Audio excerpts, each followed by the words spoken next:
Guys, what's going on? I want to do a Q&A. I get these questions that come in through the email, so it's always easier for me to answer thoroughly rather than shooting a fast email. I don't like to do that. So this question comes in from Scott. I helped him out with football workouts, wrestling workouts, and he wants to basically dial it in more. And that's what a coach should be doing. Should always be trying to improve upon last season, last month, yesterday's workout, yesterday's practice. It's the way to excellence. That's what the kids deserve. That's the only way you could go to sleep at night knowing you've given your all. At least that's my philosophy on coaching. The relentless pursuit of excellence. Scott says, thanks for the great advice this offseason and the great ways to build a team. We've worked hard to build a team, both by building their bodies and a brotherhood, including campouts at the field house, team swimming nights at the local pool, etc. So far, we have won our first 2 football games, 35-7 and 42-21. We've already matched last year's record of 2-8, but we've got some tough games coming up. We're really happy now with how the offense is playing with a triple option. We're coming together. I will keep you posted. I've got a quick question for you if you don't mind. And guys, I don't mind. I love hearing from coaches that take care of their kids. I mean, I rant all the time about how coaches 5 minutes away don't even try to build a relationship. This is what it's about.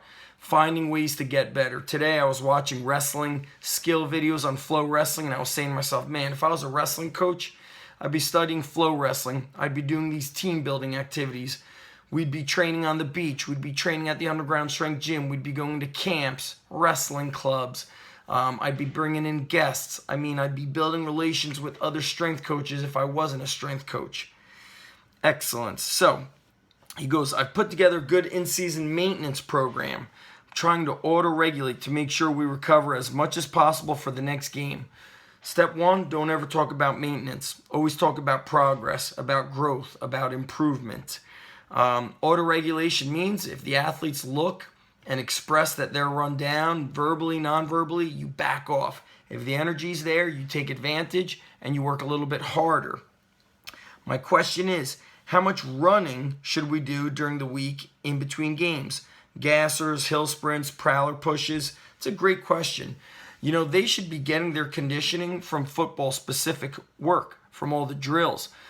Just by going through practice, what they are losing is they're losing strength. And the more they stay away from a proper performance program, physical preparation, the more strength they lose. And strength is a big umbrella term. They'll start to lose power, speed, mental toughness, confidence. They'll also have a tougher time recovering from games, both physically and emotionally, mentally. So we want to incorporate strength workouts. So you might still incorporate box squats and deadlifts, but at a lower intensity level so it doesn't beat them up. Dumbbell benching, a lot of body weight work, pull-ups, weighted push-ups. Continue doing arm work, back extensions, sled drags. But if they're already sprinting during practice, maybe I'm going to work a little bit heavier on the sleds. There's no eccentric portion, so I'm not going to be, beating them up and fatiguing them. So what I try to do, our football guys in season, the successful ones, show up once a week.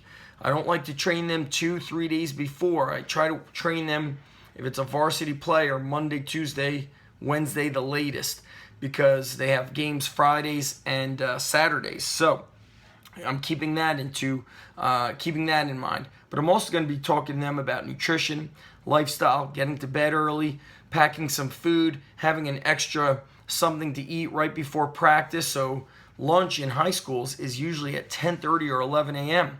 Then by the time they get home, dinner time, 6:30, 7 p.m. We're talking 8 hours without eating. Not good for performance. So I want them to pack an extra peanut butter and jelly sandwich, maybe some trail mix, maybe even a light protein shake before practice. My buddy, the guru nutritionist, he would advise our wrestlers who would be at a tournament, have some applesauce and mix in some whey protein Great simple carbohydrates with protein. It was great. It was absorbed easily. It didn't interfere with their stomach. So that could be something that they could have right before practice that doesn't upset their stomach and screw up their performance at practice. I always try to lean in the not too much. I'd rather be over-recovered side of things, whereas some coaches think we should run more than we do now. For now, the guys are coming in on Saturdays. They get a quick workout in with medium weight, not more than 60 to 70% upper body, with some slow tempo runs to get their legs moving the day after a game. That is good. Tempo runs, sled drags, back extensions. The running we do is always on Monday, which is still far from game day. Thanks for your help, both now and last offseason. Keep up the great work. From Scott, Coach Scott. Scott, I like what you're doing, my man. Certain athletes will be able to hit their lower body a little bit harder. Your skill guys, your runners who are doing the majority of sprinting, the receivers, they may not have to do as much running. They might have to do a little bit more recovery work with the sleds. Do the back extension so you're working the posterior. Your box squats in season could even be slightly higher than normal. Maybe you put like a 45-pound plate on top of the box and bump it up 2 inches. So our workouts are not killer. They're hard, but we're building them not just physically and mentally. So I want you to be careful of being too careful when you talk to them, because sometimes kids get too smart and then they start worrying about, hey, should I deload? Should I not work this hard? They start coming up with reasons to not work hard. We want to work them hard. When you start seeing that they're beat up, maybe you give them a week off from the lifting, or you do something short. You might say, guys, we're going to go in. We're going to do dumbbell clean and press for 5 sets of 3, coupled with pull-ups or recline row. Next week, you're going to do trap bar deadlift with dumbbell bench. 4 reps on the deadlift, 8 reps on the dumbbell bench. Guys are still working out. They're getting a good pump. The guys that feel good, and they might say, hey, coach, I want to stay after. Absolutely. Do some pull-aparts, do some hammer curls, and do some push-ups, do some abs. So you're going to sneak in the extras for those who feel good. That is the art of coaching. Coach Scott, props to you for being a go-getter and wanting to improve athletes and being humble enough. No ego.